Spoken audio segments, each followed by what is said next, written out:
So welcome everyone. We're here at our wonderful Wednesday at Rotary, your best meeting of the week. And we have as our presenter, the editor of the Sunrise Rochester. And Jeff, if you would just give an introduction of yourself and we'll let you get started. All right, Welcome. well, thank you very much, Patricia. I appreciate the invitation, and let me apologize in advance just for the short time that I'm available today. As Patricia said, this is the culmination of a 9-month training episode that we've been involved in at the Post Bulletin with the Poynter Institute in St. Petersburg, Florida. It's one of the largest and most recognized research and educational institutes for journalists in the country, probably in the world. And we were lucky to be one of about a dozen newspaper, public radio stations, and television stations that were accepted through our application to be part of this year's program. It's the 3rd year they've been offering this. Today is day 1 of 3 going through the closing sessions. I was supposed to be in Florida right now, but I'm glad to be here. Today's the first day I've been sitting at my chair in my office in about the last 3 months. I just blew a thick layer of dust off of everything and sat down and get to dial in and see you all. So thanks. And since this is a limited amount of time that I have today, I will open up the offer. You can decide at the end of the program if you liked it. If you'd like me to come back for a round 2, I'd be happy to present again and give you a little more of my time, because I'm afraid I'm shortchanging you a little bit today. Or maybe what you get from me will feel like enough. Maybe it will feel like too much. So I just wanted to talk to you a little bit, I guess, about some of the changes at the Post Bulletin. Looking across my screen, I see names that look familiar to me. I think that many of you have been in my inbox, and I've corresponded with some of you at various times.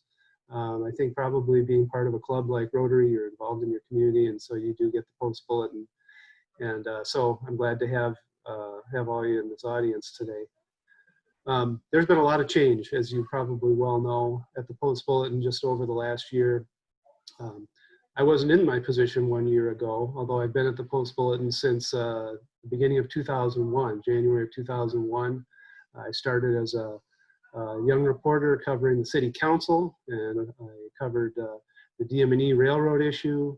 I covered Olmsted County as well as the city council. After a time, they combined another reporter's assignment into mine. And so my role kind of grew and grew. I became one of the editors on the team in 2012. Then in about 2017, I became part of the leadership team of the Post Bulletin. And then finally last year, in 2019, I was named editor. Maybe I'm the rat that has climbed the highest on the mast of a sinking ship. I don't know, but actually that's not the case. That's the joke I make to myself sometimes. But actually, I would be here today to tell you that the Post Bulletin actually has as bright of a future today as it has had in quite a long time. Partly due, and maybe in large part due to our ownership change. It's changed a lot of things involving how we satisfy reader expectations, and maybe not all of them for the better, but we are definitely on firmer footing with a better plan, better personnel and better minds running our show than we've had for a long time. And I've been here for a long time, and there have been, of course, a lot of great people at the Post Bulletin over the years. But the last couple of years, I think, really saw a period of neglect from our ownership, which is not local ownership, previous to now or now. But really, things are looking good. We are in a time of really great transition in the newspaper industry. As I often remark, I don't know anybody under the age of 25 who buys a newspaper, who subscribes to a newspaper, who I have seen carrying a newspaper. I have to kind of show my kids even how to find things in a newspaper, how the pages are numbered and things like that. So newspapers are sort of foreign objects to the generation of people that we need to attract in the years and decades ahead. So our print subscriptions, as long as I've been at the Post Bulletin, have been on a gradual downward track, and that's not changed. What has changed over the last year, and particularly the last few months, is that our digital subscriptions are up. And there is nothing like seeing a black plus sign in front of a number on a report every day. It does a lot of wonderful things for for your spirit and your confidence every day to see growth in your business. And so that's something that's really changed for us here at the PB, especially recently. I get asked a lot about the paper. I get asked a lot about the size of the paper, the frequency of the paper. I get asked about Fridays and holidays. I get asked a lot about the comics. And I can tell you though, things are changing. There's more changes to come. In fact, I'm going to probably, before I go, let you in on a secret here that's going to be formally announced here later this afternoon. You're going to ride me out of this meeting maybe on a rail, I'm afraid, but I have some news that's probably that's some big news for the Post Bulletin. In fact, I'll just break to it here actually, since I've set myself up. That's what I get for operating without a script. But we are going to be reducing our days a little bit further. But on the days that remain, we're going to be adding more pages. So the net effect of this will be a very, very slight decrease in pages, but a big decrease in the number of days that we come out. And that saves us some money on delivery. It saves us some money on paper, saves us money on postage.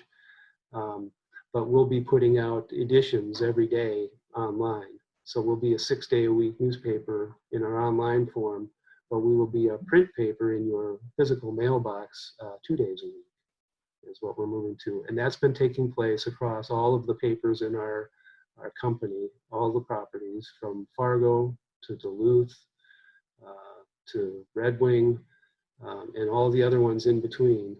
So we'll be coming out on Tuesdays and Saturdays, but those papers are going to be thicker. So right now, our daily paper is down to 12 pages, 4 days a week. So the math on that is 48 pages. And on Saturday, we are averaging about 26 pages. So by my math, that's 74 pages a week. We're looking at producing between our two editions about 60 pages. In those, plus e-editions on all of the other days. So the net effect actually will be, we'll put out more pages of news each week, but more of those will be in electronic format. So if you get the Post Bulletin, if you're a subscriber now, you'll have access to all of that on your screen each day. And one of the things I'm going to make sure that we do is get all the puzzles in, because I know everybody likes to do the crossword puzzle. We don't want people to go broke printing, paper at home. So we want to make sure that we continue to offer that. Feel free, by the way, to jump in anytime you have any sort of question. I'm pretty informal, pretty easygoing about my time and about wanting to make sure that I'm not, I don't know, running in circles and you're not getting the information you want to know. So jump in anytime. I have a question. Yes, Patricia. I wanted to know about the topics that you choose for your Sunrise Rochester piece. Where do you get those? Sure. Well, I mean, I'm involved every day in the newsroom. It's a virtual setting now, of course, because we all just meet in this format that you're looking at right now is the thing that we do every day at 3 p.m. with our reporters. We have an editors meeting in the morning and another one in the afternoon just prior to the reporters meeting. And I'm just aware of what the top stories are. So I try to pick things that represent a mix of things that are in the paper. Usually one top story, and then maybe 2 or 3 stories that are interesting but potentially overlooked. And maybe something that's completely off the radar that just might be kind of an interesting thing to know about that you might not normally find. It's amazing, actually, and kind of humbling to see how much content goes into the paper every day. And it's hard for one person to keep track of it all. So my intention is kind of be a little bit of a guide to what there is in the paper that's really worth checking out. And something where maybe the words that I have to share about it maybe lend a little perspective or highlight some area of interest in that story. So that's kind of how I select it. And then I kind of just have some sort of goofy preamble at the start, although some days it's less goofy than others. Today, what I wrote in the little preamble piece was a little bit of a dry run of this presentation I had with you today, because I was answering a question from a reader yesterday about the size of the paper and what things will be like in the future. So I see Bruce is unmuted. I'm anticipating you're about to ask me something. Now, does it become more conservative in the paper? How do you mean? Well, I think there are times when there are editorials that weren't there before. And I'm just wondering if it's more conservative in the 2-day paper than it was in the 4-day paper or 5-day paper, whatever we had in the past. I mean, conservative is in the political sense, conservative Yes, versus yes. liberal. Yeah, I'm not sure if the frequency of our publication schedule influences that, but I can tell you, and actually, let me begin too by saying I'm not involved in that. The editorial page is the one page in the paper that I really am not. I don't have a role. That's sort of by design. Years ago when Bill Boyne was here as publisher, he did the editorial page, and Jay First was the managing editor, and he did the news side. And the idea there being it's almost a separation of church and state sort of an issue where, the news side is not, I don't know if this isn't exactly the right word, but not contaminated by the editorial views of or tainted or influenced by the editorial views of the paper. We try to make sure those firewalls are in place. So I'm not involved in it, but I can tell you that as a close observer, there's a definite wish, although I don't think it's very recent. It's been around for a while, but just a wish to have more points of view represented. We want to make sure that our opinion page, maybe not all on the same day, but over a period of time, offers something to just about everybody. A civil discussion that offers a wide range of views.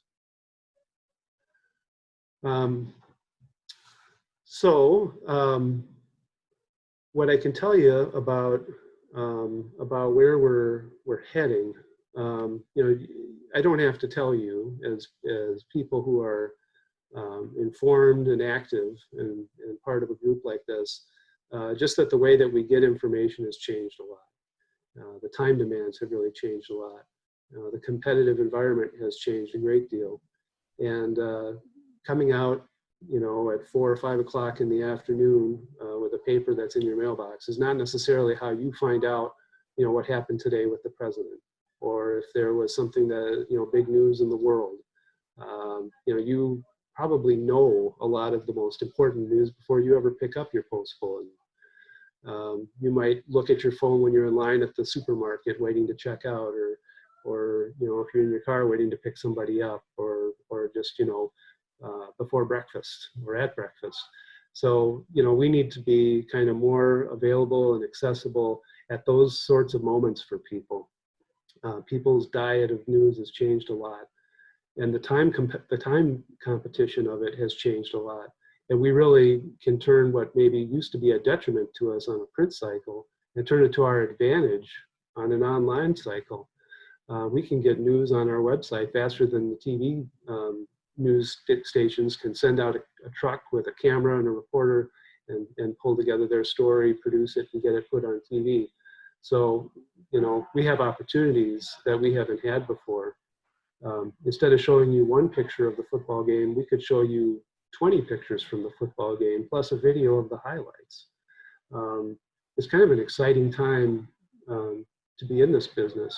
Not only is it what we deliver to readers on a one-way road, we can set things up so that you can respond to us and tell us what you think. We can put in a poll, or we can invite your comments. We can take submissions and share them. So it's just really kind of an attempt to re-engineer how it is that we interact with people in Rochester and what role that we play. So we need to be a little bit closer to what goes on in the lives of our readers than we probably have been in many years past. Are there any other questions right now? Or I just have one. As far as that Sunrise Rochester, yes. is that new? Is that a response to the community trying to generate more interest? Yes, absolutely. I mean, there's a couple things going on there. For one thing, it is new. I've only been doing it probably for about 3 weeks now, 3 or 4 weeks. We started it because other places see, and we have ourselves seen good results from newsletters in terms of satisfying readers' curiosity and attracting interest each day. When I come back sometime, I'll bring some visuals. I'll show you. We have some software that we use that actually tells us at any given moment. I can hold up my phone. I have it on my phone. I can show you. I could tell you at any given moment how many people are on the Post Bulletin website and what numbers are on given stories. We can't identify you. It's not Big Brother or anything like that.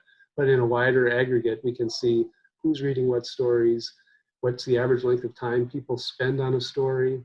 As you scroll down the screen through the story, there's a number on the side that tells you what percentage of people got very far through the story. And why we want all this information is so that we can make smarter choices on the stories that we do and how we report them. We've seen, for example, that a big, long city council story doesn't interest as many people as we might think it does. Maybe people just want the headline and the results and a few key points and then move on, next story. They don't maybe want to get into the nitty-gritty details of how people felt about it and how they came to arrive at the result. So, the newsletter is new. We find that it gives us a chance to maybe point out to readers some things that they might miss. Because one thing we see too is sometimes a story seems like it's set up to be a big success and then the numbers don't arrive. And it might be that it was the most beautiful day in May and everybody was either golfing or at the beach and they didn't take time to read the news that day. So we have a chance maybe to circle back and say, oh, by the way, hey guys, you missed this story. It was actually a pretty good one. When we post a newsletter, we see just immediate results in terms of some of those stories that we get a lot of traffic to them, that people are interested in them. And it's just a great way to connect. Some of the most satisfying things in my job are opportunities I have to converse with readers and explain what we have going on and then hear what interests people. Well, Jeff, thank you so much for coming and speaking with us. I know you want to stop at 12:20 so you could prepare a little bit before you do your presentation. Well, so thank you very much sure. and look forward to seeing you the next time. Yeah, I'll be happy to come back. I am really deeply sorry that I'm giving you guys a little bit of a shortchanged presentation here today. If you do have any questions for me now, I can take a couple more minutes if there's anything outstanding. Otherwise, I'll get going. Any more questions? All right. Well, thank you so much again for this opportunity. I really do appreciate the time, and we'll talk to you again sometime soon, I hope. All right. Thanks, Jeff. All right. Thanks, Good luck Jeff. in your next presentation. All right. Bye. Bye-bye. Bye. Yeah, if you have, I really like that Sunrise Rochester. So maybe we'll have him back again so we can get some more of the stories.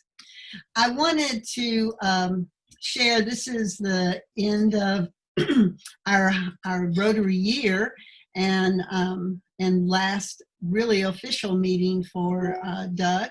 So I thought it was appropriate that we share. There it is. Let me get it. Share. Where is it? Let me go to the very beginning. Okay. Just going to play this as far as our year today. So thanks, Doug, for a wonderful year. And I just picked out some pictures of us and our activities. I love this one.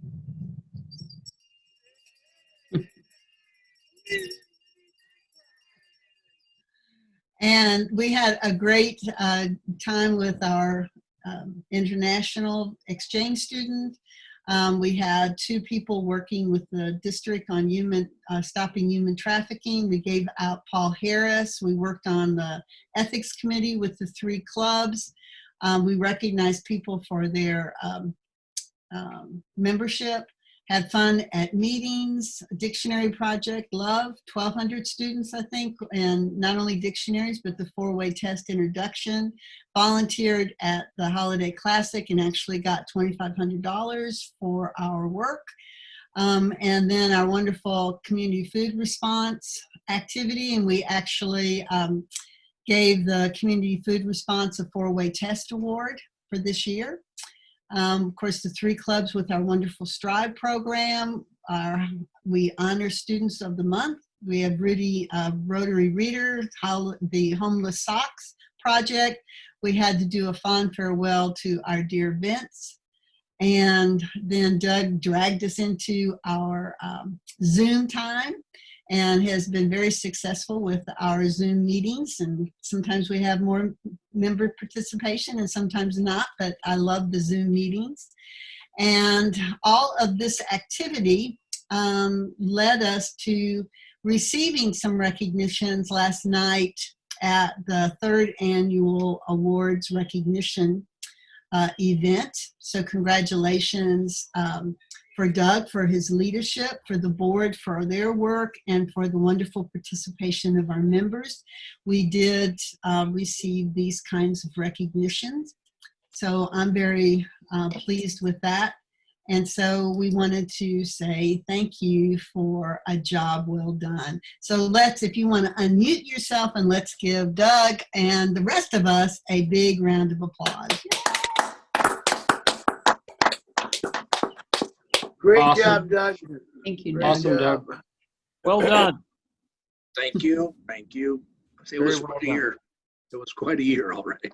It was quite a year. And Brent, you want to Understatement. repeat what you were going to say? I don't know if everyone was here when you said the announcement about our Happy New Year and induction of our brand new president.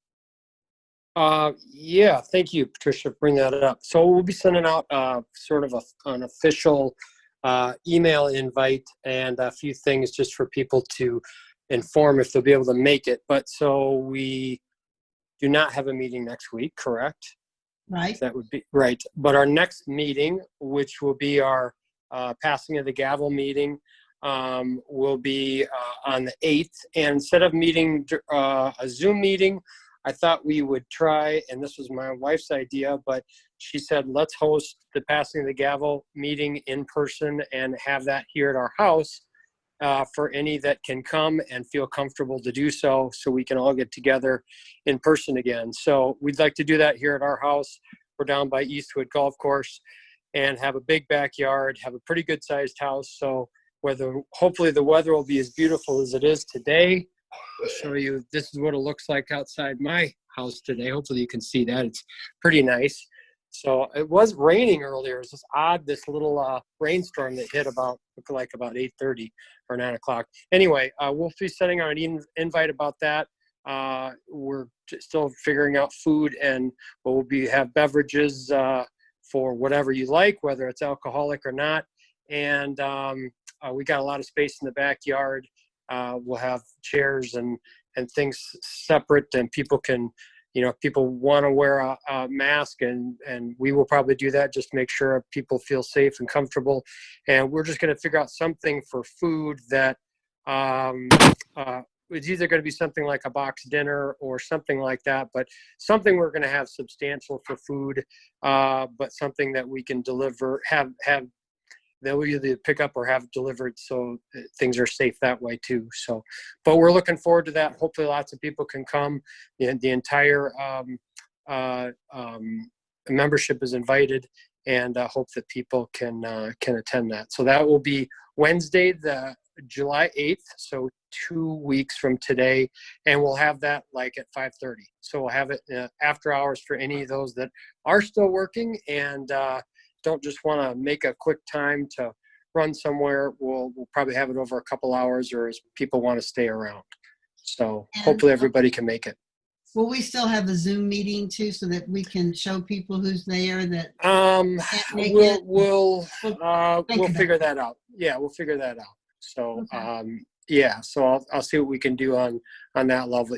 Probably won't necessarily be something real formal, but do want to recognize Doug in front of everybody, and then those that have helped on the board this last year, and those that will help out this next year. I want to recognize those people as well too. But really, most thing is to say thank you to Doug and his work this last year, leading us.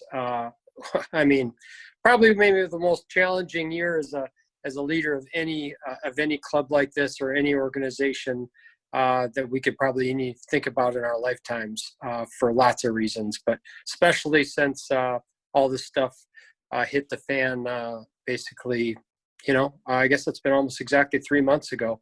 I've been working for 3 months from home, as well as Denise. Everybody from our office has. My wife has as well too, and many of you that are still working are probably working from home. So it's definitely been a different way to live the last few months. But Doug's done a great job of kind of trying to keep us going, and that's all we can ask for.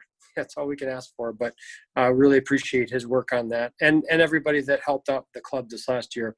We did have a successful year despite everything that's happened in the last few months. So thank you for Patricia for asking about that. So, Okay. So look for that in your email box. Could be later today. Steph was going to try to send it out today to see how many people can come, and may have a question or two on there if somebody might bring a guest or a spouse or something like that. So maybe open it up that way too, but hopefully we can have many be able to make it. So look for that. Hope so. Thanks, Patricia. And any announcements or any family Rotary news? My great niece actually graduates from high school, even though we had to drag her across. I know I've mentioned it before, but I'm just so happy. I can't tell you what a little pushing will do. She will at least have a high school diploma. And she's going to college. Oh my gosh, believe it or not. I'm glad I'm sitting down. So That's awesome. We'll see. Patricia, yeah, along those lines, you mentioned your niece, and it sounds like that's a really big success for your family. So that's awesome. And college, wow, that's even more unexpected, maybe. Yeah, and John's son graduated, so that's nice. John Ringel. So that's very nice. My son, Jack, graduated from Century, and he had a little drive-by party that his mom had at her house. And then I may or may not have shared before, we couldn't meet in face-to-face anymore, but he's going to be attending Augustana University on a football scholarship this next fall, and I hope we'll be playing. Great. Unfortunately, well, him and his brother were to play their last game of the season against each other, but unfortunately they dropped one game of the season, and that was the game that they dropped. So we don't think that's going to happen. That would have been Luke's last football game probably ever, as I don't think he's going to go to the pros. But so that's a little disappointing. They were very disappointed not to be able to play against each other. So, but who knows? Maybe one of their teams will have a great year this year. I just hope they can both play and are safe. And hopefully maybe one of them, especially Jack's team, maybe they'll make the postseason and the playoffs. So they're actually going to become, if you can believe it, or maybe some of you have heard about it. But so Augustana is not a very big school, but they are going to become an independent Division I football program in 2 years. So that is, I'm sure that was a big deciding factor in Jack's decision to, hey, I'll go someplace else. I'll eventually play D1 football, but I'm not sure what conference they're going to be in, but that's going to be pretty interesting, but pretty cool too. So thank you, Patricia. Sure. One other announcement, the wonderful programs that we have, and Chris did such a wonderful job, and now I'm assisting, but I really need help. It won't take a lot of time, but it will take some time. And so please, even if you're not part of the program team, send in your wishes for programs or contact information. Scott, you would be great for this team. I think you should join. Bruce, Dwight, come on, you would be great for this team. So please, oh please, consider helping to get some of these programs so we can continue to have the kind of programs that the members really like. Yeah. I'm So going to share our screen here that has all of our YouTube videos on it. It's a Greater Rochester. Good idea, Doug. Yeah, so we've got all the programs on here for the last several months here. And like a Strive celebration. And the last two presentations we had, Guatemala and the Emergency Center. And then yesterday we had the awards. And so I did tape that one and I got that out there now too. So I just hit play here real quick and you can see what that looks like. You did well. You guys did a great job.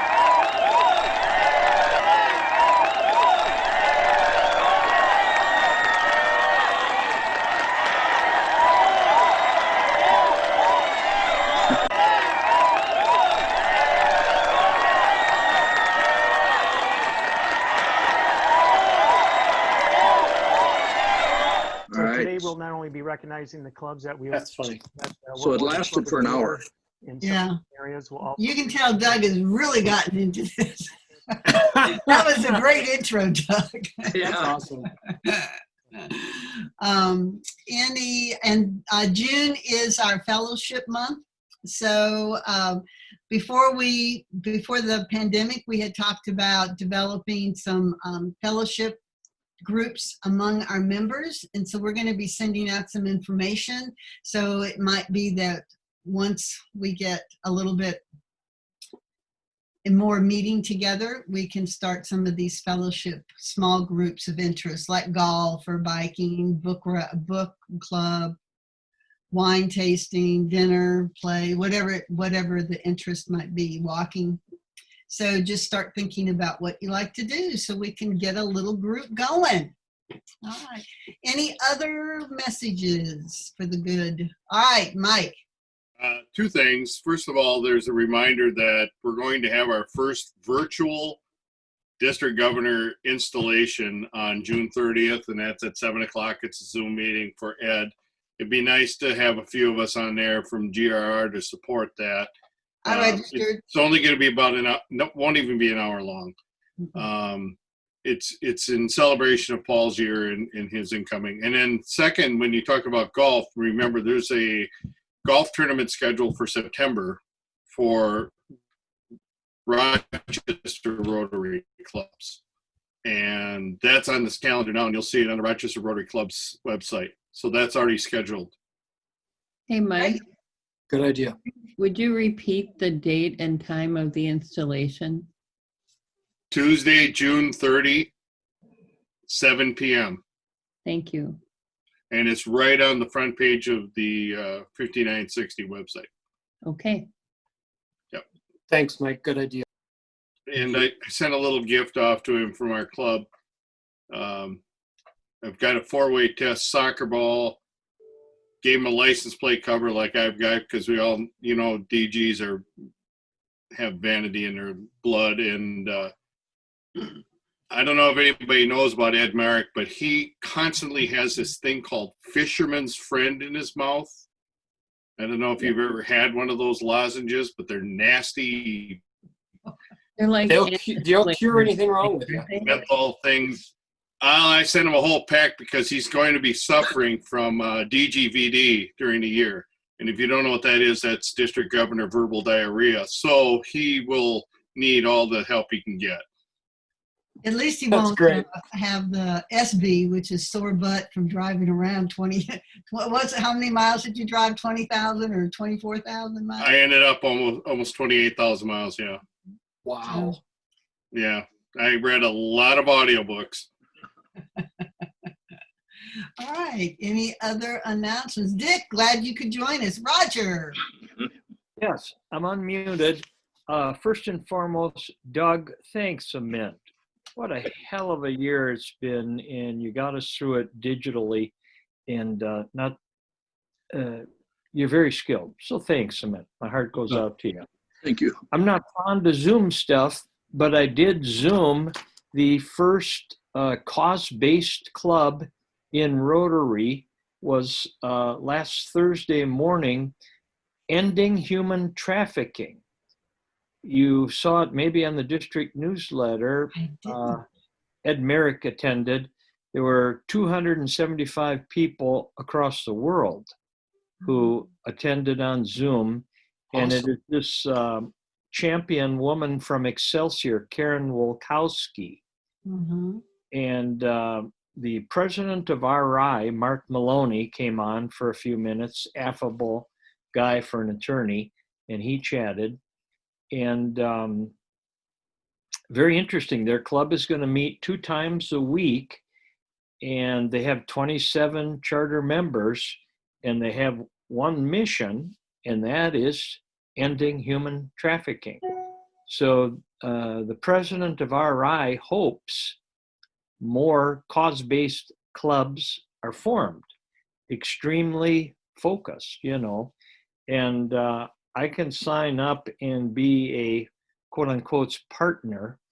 Because of international members, they're actually going to meet at 7 o'clock a.m. Central Standard Time. And I am doing my stretches at 7 a.m. so I can walk. They're going to meet twice a month. So I'll be a partner. And this Karen Walkowski has got a lot of experience in implementing new programs. Sounds like a program to me. Yeah. So that's up and rolling, and the website is good. So I will continue to keep our club linked in through this Ending Human Trafficking Club. I believe they're going to record their 1-hour meetings, so that should be on the Rotary Ending Human Trafficking website also. So it's 3 years now she's been working on this, and she gets stuff done. So I think this club, the Ending Human Trafficking Club, will go someplace. About 8 different countries have joined it. Well, that's so it's fascinating, and it's a new world for Rotary. Thank you so much, Roger, for doing that. That's wonderful. My pleasure. And I attended the Zoom meeting on interviewing the Rotarian Peace Scholarship recipient, nominees. Now that is fascinating too, if you're interested to have that opportunity. The young man who was interviewed has done so much in his young life, going to Israel and Palestine and the types of conflicts he has placed himself in, trying to create some kind of peaceful resolution. It was very impressive. It was very inspirational. So that was another international type opportunity that Rotarians have to participate in. So thank you, Roger, and that's something for everyone to kind of look forward to. All right, any other, Scott, any news? No. Dwight, any news? Not a bit. All right. Well, then we will end our meeting by saying thank you. Please stay safe, stay well, and we will have a wonderful 4th of July, and we look forward to seeing you on July 8th. Bye, everybody. Beautiful. Thank you. Thanks, you. Patricia. Thank you, Doug. Bye-bye. Doug, thanks again for your leadership. Yeah, thanks, Doug.